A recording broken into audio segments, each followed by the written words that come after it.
दमदार आगाज के बाद संकट में आई ये तीन बड़ी टीमें, टूट जाएगा प्लेऑफ का सपना। आईपीएल 2026 के शुरू होते ही अपनी फॉर्म से मचा रही थी कोहराम, अब मिल रही हार पर हार। इन तीन आईपीएल टीमों को माना जा रहा था ट्रॉफी जीत का दावेदार, अब प्लेऑफ से होंगी बाहर। आईपीएल 2026 में अब तक 31 मुकाबले खेले जा चुके हैं, यानी अब प्लेऑफ की जंग शुरू होने वाली है। सभी 10 टीमें 6 से 7 मैच खेल चुकी हैं, यानी आधे पड़ाव तक करीब करीब जा चुकी हैं। अब तक हुए मैचों के आधार पर कहा जा सकता है कि तीन टीमें प्लेऑफ में अपनी जगह पक्की करने के करीब है, यानी एक स्पोर्ट के लिए अब संघर्ष होगा। यहाँ एक एक मैच अहम होने वाला है।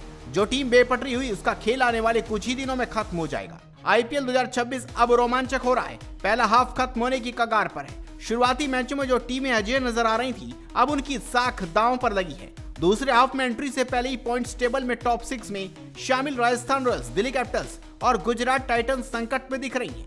इन टीमों के लिए प्लेऑफ की डगर अब उतनी आसान नहीं रही जितनी सीजन की शुरुआत में लग रही थी।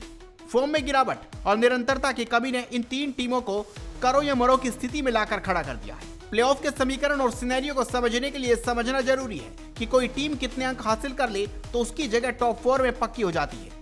आईपीएल के एक सीजन में सभी टीमों को 14 मुकाबले खेलने का मौका मिलता है।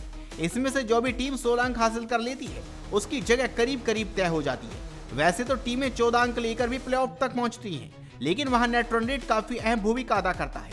16 अंक का मतलब है कि टीम को 8 मैच जीतने होते हैं, उससे ज्यादा जीते तो और भी अच्छी बात है। चलिए अब समझते हैं कि आखिर इन टीमों के समीकरण क्यों बिगड़ रहे हैं और प्लेऑफ की टिकट पाने के लिए अब इन्हें क्या करने की जरूरत होगी। पहली टीम राजस्थान रॉयल्स। रियान पराग की कप्तानी वाली ये टीम भले ही पॉइंट्स टेबल में नंबर 2 पर है, लेकिन वो दूसरे हाफ में प्लेऑफ की रेस से बाहर भी हो सकती है। ऐसा इसलिए क्योंकि टीम ने अब तक 7 मैच खेल लिए हैं और उनके पास सिर्फ 10 अंक है।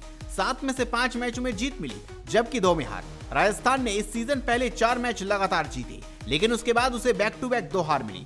आखिरी मैच में लखनऊ के खिलाफ उसे 40 रनों से जीत मिली है। राजस्थान रॉयल्स को अब 7 मैच और खेलने हैं, जिनमें से उसे कम से कम 3 जीत जरूरी चाहिए ताकि 16 अंकों के साथ वो प्लेऑफ में एंट्री कर ले। अगर अगले 7 में से ये टीम अपनी जीत की लय बरकरार नहीं रख पाती तो उसका सपना टूट सकता है। दूसरी टीम दिल्ली कैपिटल्स। अक्षर पटेल की कप्तानी वाली दिल्ली ने जीत के साथ आगाज किया है।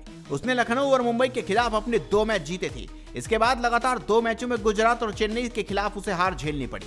अपने 5वें मैच में उसने आरसीबी को हराया, लेकिन छठा मुकाबला हैदराबाद के खिलाफ हार गई। पॉइंट्स टेबल में नंबर 5 पर मौजूद इस टीम ने अब तक 6 मैच खेलकर 6 अंक हासिल कर लिए हैं। अभी उसके 8 मुकाबले बाकी हैं। प्लेऑफ में जाने के लिए उसे इनमें से कम 5 मैच जीतने होंगे।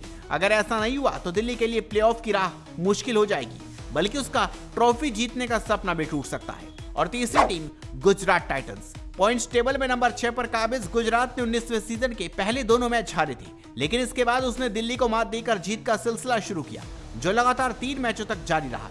गुजरात टाइटंस ने दिल्ली के बाद लखनऊ और फिर केकेआर को मात दी, लेकिन अपने छठे मुकाबले में उसने मुंबई ने हरा दिया। 6 मैचों में गुजरात के पास सिर्फ 6 ही अंक है। अगर उसे प्लेऑफ में पहुंचना है तो अगले 8 मैचों में से कम 5 मुकाबले जीतने होंगे, क्योंकि प्लेऑफ में एंट्री के लिए 16 अंक लाना बहुत जरूरी होगा। तो ये हैं वो 3 टीमें जिन्हें आईपीएल की ट्रॉफी की जीत का दावेदार माना जा रहा था, लेकिन अब धीरे धीरे प्लेऑफ की रेस से बाहर होती भी नजर आ रही है। आप इस खबर पर अपनी राय दीजिए, इस खबर को शेयर कीजिए और जुड़े रहिए हेडलाइंस स्पोर्ट्स के साथ।